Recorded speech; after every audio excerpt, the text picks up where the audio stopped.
Allez, on repart avec l'inverse de la nostalgie. Je viens de finir la nostalgie, très très intéressant. On va faire maintenant la projection, ce qui fait qu'on vit beaucoup dans le fait de se projeter, on vit dans le futur en fait, hein. Euh, Là, je suis plus concernée, hein, c'est ce que je disais précédemment. C'est-à-dire que je me suis rendu compte qu'il y avait des gens qui vivaient beaucoup dans le passé, qui étaient très nostalgiques, qui passaient beaucoup de leur temps à parler, ah bah tu te rappelles, nani, nana, à vivre beaucoup dans le passé. Et je me suis rendu compte que moi, pour ma part, j'avais plutôt la tendance inverse, c'est-à-dire à vivre un peu dans le futur et à me dire, ah, ça sera mieux après, ça sera mieux après, ça sera mieux après. À l'inverse de c'était mieux avant, c'était mieux avant, c'était mieux avant. Bon, même si le travail de tous les jours et depuis de nombreuses années fait que je me recentre régulièrement sur le temps présent, puisque c'est le seul endroit qui existe vraiment et c'est le seul moment sur lequel on est, bah, qui existe vraiment et sur lequel on est vraiment au pouvoir. Ça n'empêche que, bah, qu'est-ce que ça vient dire, hein? Pourquoi est-ce qu'on a une tendance plus dans l'un, plus dans l'autre et au lieu de se discipliner à revenir dans le temps présent, si on venait comprendre pourquoi est-ce qu'on est tiré vers le passé ou pourquoi est-ce qu'on est harponné dans l'avenir, quoi. Donc nous allons voir. Allez, je demande l'autorisation de procéder au transfert de l'énergie de la projection sur moi-même. Ai-je l'autorisation? C'est oui. Par changement du muscle indicateur, montre-moi que le transfert est effectué. Ok. Je suis Adeline, c'est non. Je suis l'énergie de la projection, c'est oui. Parfait. Bon, allez, qu'y a-t-il à savoir? Maître du calcul, matrice pour réchauffer un intestin grêle. Vessie. Un rat, poumon, foie, vésicule biliaire, vos intestins. Vessie. Ben oui. La vessie nous parle du fait de se diriger, de choisir les directions dans lesquelles on veut aller. Donc, complètement logique. Alors là, pas forcément, ça va me parler puisque je suis concernée. Enfin, je suis concernée, oui, je suis plus concernée que par la nostalgie.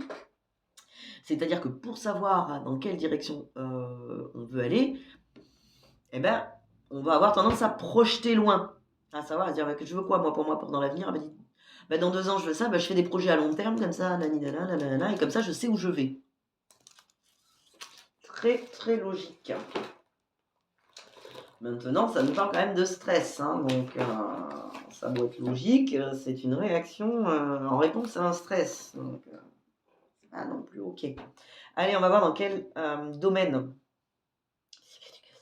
Émotion, 1, 2, 3, 4. Je prends en charge mon attitude, c'est non. Bah oui, d'accord. Alors, je vais expliquer dans 2 secondes.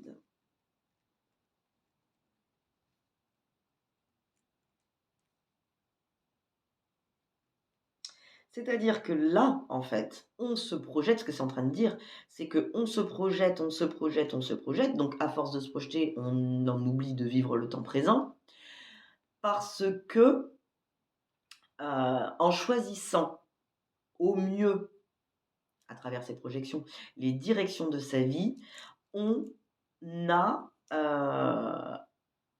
une fausse finalement sécurité, puisque ça vient parler d'un stress, quant au fait de pouvoir prendre en charge au mieux, finalement, son attitude émotionnelle. Et c'est ça qui va venir nourrir. C'est-à-dire que, en réalité, si on était serein sur le fait de pouvoir gérer émotionnellement son attitude, hein, et donc ses émotions finalement, ou la réaction de ses émotions, et l'attitude ça va être ça hein, ici, dans les directions de sa vie, on n'aurait pas besoin de se projeter. Hyper cohérent.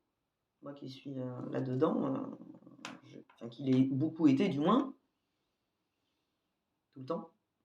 Et c'était ça, hein, c'est complètement cohérent. Bon, très bien. Y a-t-il un autosabotage? Non.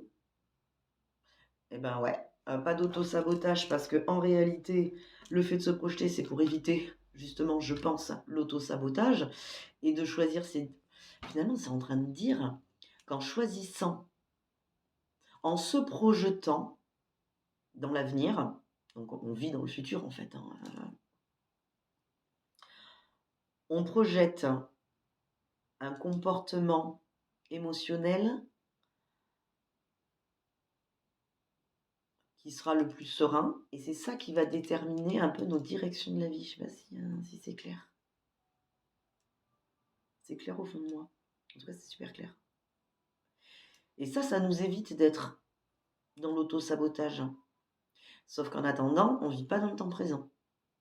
En fait, pour réagir au mieux, émotionnellement,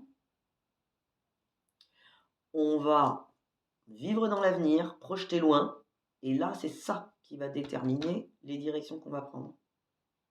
Mais on le sait aussi par expérience, hein, je le sais que trop bien. Déjà, à force de projeter des projets ou de faire des choses, ah ben dans 2 ans, ah ben tiens, ça va être génial, ah ben tiens, tiens, je vais bloquer telle date, et puis vite, vite, on a l'impression qu'il faut tirer, aller vite, vite, vite, vite, que ça arrive, là, j'ai hâte, j'ai hâte, j'ai hâte. Bon, ben on vit pas dans le temps présent, et bien souvent, ça ne se passe pas du tout comme on l'avait prévu. Donc, à part avoir perdu le temps à vite arriver, à avoir hâte et vite arriver à ce qu'on avait projeté comme étant quelque chose de bien, eh ben, l'événement qu'on avait programmé dans le futur n'a pas la même saveur déjà, puisqu'on l'a fantasmé, j'ai envie de dire. Et en plus de ça, on a perdu tout le temps. Si on avait projeté à 1 an et demi ou 2 ans, on n'a pas vécu pendant 1 an et demi ou 2 ans, parce qu'on avait tellement hâte. Donc par contre, oui, hein, on avait tellement hâte qu'on a eu du plaisir pendant 1 an et demi à se dire ah, c'était génial, ça va être génial, ça va être super, ça va être super.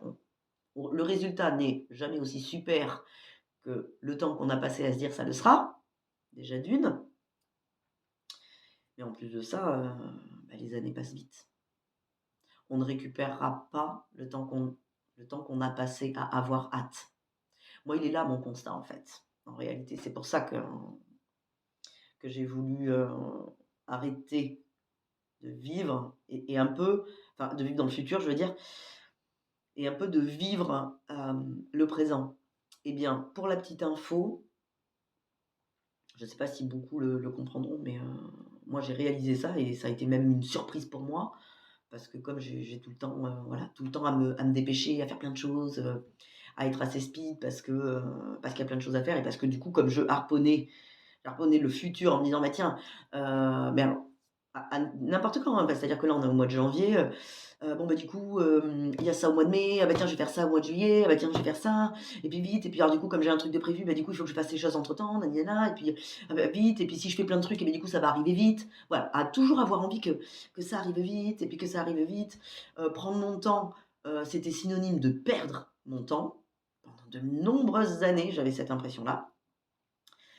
Et le temps passait vite en fait et j'ai l'impression de me retourner et de me dire: «Waouh, en fait, c'est passé super vite et c'est pas du tout passé comme ce que j'aurais voulu» et les choses importantes, prennent du temps et c'est pas OK, en fait et de réaliser ça, qu'en fait, ça ne changeait rien et de finalement, me poser, plus dans le temps présent et d'arrêter de courir vers mon avenir. Et ben, le temps, comment dire? Il se module, en fait, différemment. C'est-à-dire que j'ai comme la sensation qu'il est plus lent. Alors, j'ai envie de dire tant mieux. Alors là où, avant, je me serais dit: «Oh, le temps qui est lent, ah non, mais quelle galère, c'est mort, moi je veux que ça passe vite» et ben là, non, en fait. Là, maintenant, j'ai récupéré cette notion de prendre le temps et de vivre dans le temps présent, enfin, c'est super. Enfin bref, on va pas épiloguer là-dessus, c'est pas le but. Et on verra ce qu'il y aura, quoi, en fait, j'ai envie de dire. Bon, allez, quel est ce sentiment, d'accord, qui vient parasiter le fait d'avoir finalement cette sécurité, hein, de pouvoir prendre émotionnellement en charge notre attitude, quoi qu'il se passe, sans avoir à projeter. Conscient, subconscient, ok, ça parle du passé. Incité, peur de perdre, chagrin et culpabilité. 1, 2, 3, 4, 5, 6, 7. 6, 7. Ok. 1, 2, 3, 4, 5, 6, 7. Ok. Ok. Bon, ben là, ça nous parle du passé très lointain. Finalement, c'est en train de nous dire qu'on a été défait. Alors, défait, déconstruit, complètement battu, démoli, ça pourrait nous dire. Chagrin et culpabilité. Bon, chagrin et culpabilité, on y a cru, on a tout fait pour. Alors pour satisfaire les attentes et les critères des autres, là, ça nous parle du passé très lointain, donc ça peut nous parler de l'enfance, bien évidemment, hein. C'est vrai que je ne l'ai pas dit juste avant, mais ce qui avant apportait, attention, chaleur, bisous quand on est tout petit, enfin, on le voit peut-être nous à notre niveau, moi je le vois au niveau de nos enfants, c'est-à-dire que quand ils sont tout petits, ils nous cueillent une marguerite, ils nous la donnent: «Ah mais c'est trop mignon!» On fait des bisous, des câlins et tout et puis, bah, quand ils grandissent et ils ont 8 ans, ils nous cueillent une marguerite, bah, ça fait plus la même chose, quoi. C'est-à-dire que oui, bon, bah, merci. Et ben ça n'empêche que le résultat de l'enfant, quand nous avons fait ça, alors peut-être pas avec la marguerite, mais bon, dans l'idée, c'est un peu le même principe. Bah, ce qui marchait avant et qui nous a menés, attention, amour, câlin, phrases encourageantes, peu importe, ne fonctionne plus. Eh ben, on va se donner à fond et puis, tu sais, au lieu d'avoir une marguerite, ben, on va ramener un bouquet. Sauf que ça ne revient plus comme avant parce on n'est plus un petit bébé, d'accord? Et ce qu'on a fait une fois, on l'a fait une fois. Une fois qu'on sait faire, on sait faire, d'accord? On va pas s Un parent va s'extasier sur ce que fait l'enfant pour la première fois parce que: «Waouh, c'est trop bien!» mais parce que c'est trop bien la nature humaine, parce que c'est génial, parce que voilà. Mais si on le fait à répétition, on s'extasie plus, quoi. Donc ça n'a rien à voir avec la culpabilité de ne pas être assez bien ou de ne pas être aussi bien qu'avant, hein. Donc on vient enlever ça, c'est-à-dire que là, c'est ça, hein. Ça vient nous dire: «Oh là là, mon Dieu, je vais harponner le futur et vivre dans le futur quand ça sera mieux parce que franchement, je me sens coupable de ne pas avoir réussi à conserver, ce que j'ai eu à un moment donné. J'ai pas réussi à le conserver». Donc, je me sens complètement détruit, démonté. Donc, au moins, peut-être qu'après, ça ira mieux. Bon, est-ce qu'on est pile poil en face? Oui, très bien. Je suis sincère dans l'égalité, c'est non. Donc, finalement, ici, vaut mieux qu'on soit sincère avec nous-mêmes, hein, dans le temps présent, plutôt que de projeter, c'est ça qui apparaît, de projeter l'avenir comme, c'est ça qui apparaît là, c'est dingue, hein, je le ressens. Comme, ce que les autres attendent de nous. Bon, bah, alors, si là ça marche pas et que je suis complètement démolie et ben, plus tard j'y arriverai. Plus tard je saurai, ce qu'il faut faire pour, rendre heureux l'autre, le parent, plus tard j'y arriverai. Plus tard, je prendrai en charge mon attitude, je vais me préparer. Je vais me préparer, je vais me discipliner, je vais choisir les directions, pour eux. Parce que là, tout de suite, je me sens coupable, j'ai du chagrin, j'y arrive pas tout de suite, mais plus tard. Voilà ce qui apparaît. Et ça, c'est pas OK parce qu'on n'est pas sincère avec soi-même et pour le coup, on n'est pas sincère avec l'autre. Parce qu'en réalité, l'autre, pour le satisfaire, il y a que lui. Chacun doit se satisfaire soi-même. Bon. OK, on va aller voir, quelle est cette correction du coup à apporter là-dessus. Structure génétique, émotion. 1, 2, 3, 4, 5, 6, 7. 7. Carte de motivation.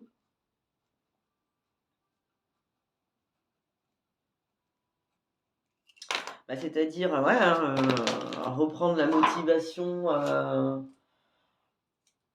bah, d'être sincère avec soi, hein, de la motivation, l'entrain, allez, on va aller chercher les 3 cartes, en sachant que la première, c'est le temps présent, la deuxième, c'est le comportement répétitif et la troisième, c'est la solution, une des solutions, en tout cas, la prioritaire, quoi. Allez, la première carte. 1, 2, 3, 4, 5, 6, 7. 7. C'est le temps. Alors, désappointé. Désappointé. Bon, ben ça nous redit un petit peu. Ça redit un petit peu là, hein, la même chose, hein, le chagrin et la culpabilité, hein. Ayant souffert de tant de déceptions, nous avons choisi de ne ressentir aucune émotion, plutôt que de reconnaître la peur de perdre plus de souffrances futures. La peur de perdre plus, entre parenthèses, souffrance future. Nous aspirons à la bravoure qui nous rendrait notre assurance, pourtant reconnaître nos vraies sensations pourrait signifier encore plus de déception. Eh ben voilà. Alors j'ai dit la phrase suivante parce que, bon, je vais pas lire tout le texte, hein. À la merci de ceux qui ont du pouvoir sur nous, nous avons choisi l'anonymat émotionnel pour ne pas à nouveau nous sentir délaissés ou non entendus. Donc dans le temps présent, nous sommes dans l'anonymat émotionnel, nous ne vont quelque part pas être plus déçus. Donc on va harponner le futur. Ah, le futur ça sera mieux, le futur ça sera mieux parce que là, le passé est décevant. Aujourd'hui, je ne vais rien ressentir, sinon ça sera de la déception. Donc demain, ça sera mieux. Très bien. Alors, le comportement répétitif. 1, 2, 3, 4, 5, 6, 7, 8, 9, 10, 11. 10, 11. La colère. Colère. La plupart du temps, nous réprimons notre colère, l'enfermant jusqu'au moment où il y en a tant qu'elle explose. Et nous nous haïssons pour de tels incidents. Nous ne semblons pas... Ah mais d'accord, je suis en train de me dire... Alors je vais continuer à lire un petit peu, mais je suis en train de me dire que c'est pour ça qu'on vit dans le futur et qu'on ne prend pas en charge son attitude, parce qu'on ne peut pas prendre en charge cette colère, en fait. Elle risque d'exploser. Et oui. Nous ne semblons pas capables de l'éviter. Et ce, quel que soit le contrôle que nous exerçons sur notre comportement. Et oui. Ok, ben voilà, le comportement répétitif, c'est on va dire des crises de colère que nous essayons d'étouffer, d'étouffer, d'étouffer, d'étouffer. Donc bam, ça pète. Donc, ok, il est là le comportement répétitif et c'est pour ça qu'on vit dans le futur, parce que dans le temps présent, on pourrait exploser. Et donc, la solution, 1, 2, 3, 4, 5, 6, 4, 5. L'accord. Trouver ce qui nous met d'accord. Joie naissant de l'harmonie, être en accord avec nous-mêmes, notre harmonie. Éviter de se durcir, d'être rigide. Ôter cette rigidité.